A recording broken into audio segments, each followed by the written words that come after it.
பொது பள்ளிக்கான மாநில மேடை அமைப்பின் பொதுச் செயலாளர் பூ ப பிரின்ஸ் கஜேந்திர பாபு அவர்கள் சொல்லியிருக்கிற விஷயம் ரொம்ப யோசிக்க வைக்கக்கூடிய விஷயமா இருக்கு. அதாவது, அரசு உதவி பெறும் பாடப்பிரிவுகள் மூடப்படுவது சமூக நீதிக்கு எதிரானது.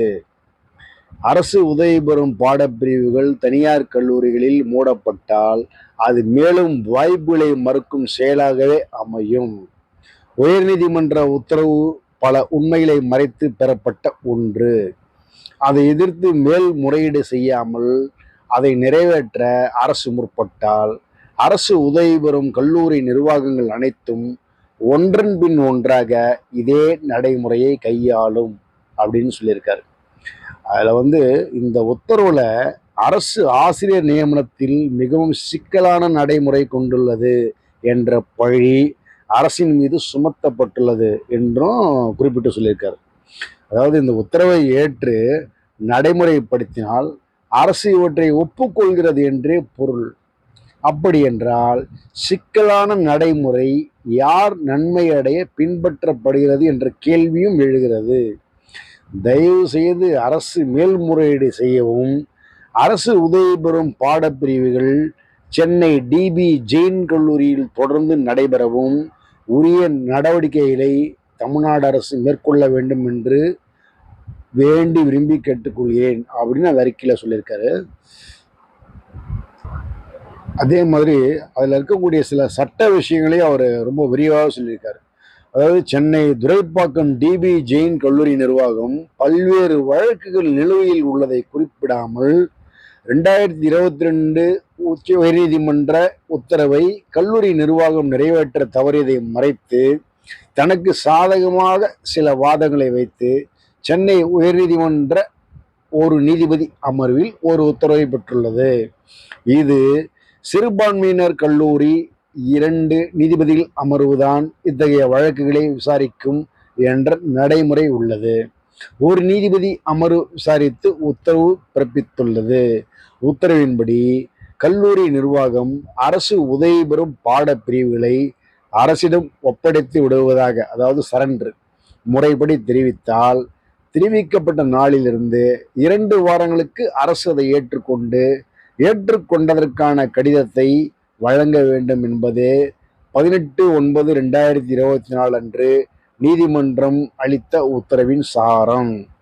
உத்தரவு நிறைவேற்றப்பட்டால் பல்லாயிரக்கணக்கான மக்களுக்கு உயர்கல்வி வாய்ப்புகள் மறுக்கப்படும்.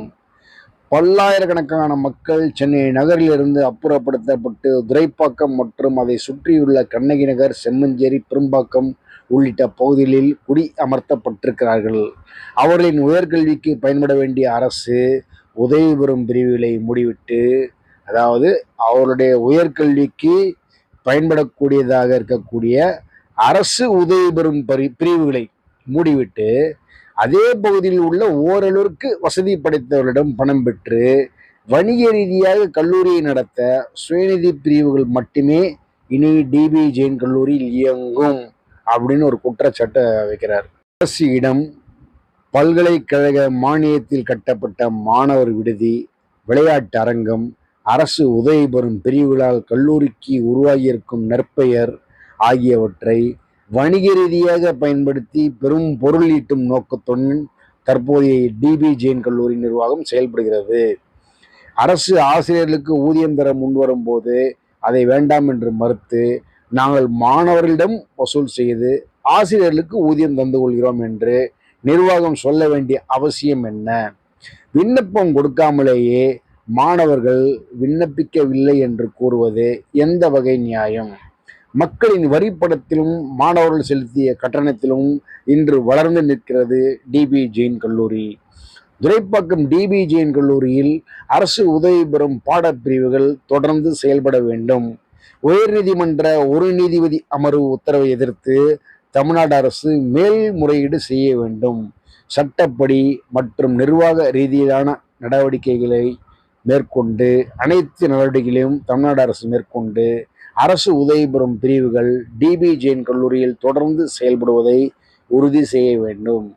தமிழ்நாடு அரசிடம் பொதுப்பள்ளிக்கான மாநில மேடை அளித்துள்ள மனுவில் இந்த விளக்கங்களை மிகவும் விரிவாகவே தந்துள்ளோம் என்று பொது பள்ளிக்கான மாநில மேடையின் பொதுச் செயலாளர் கல்வியாளர் பு.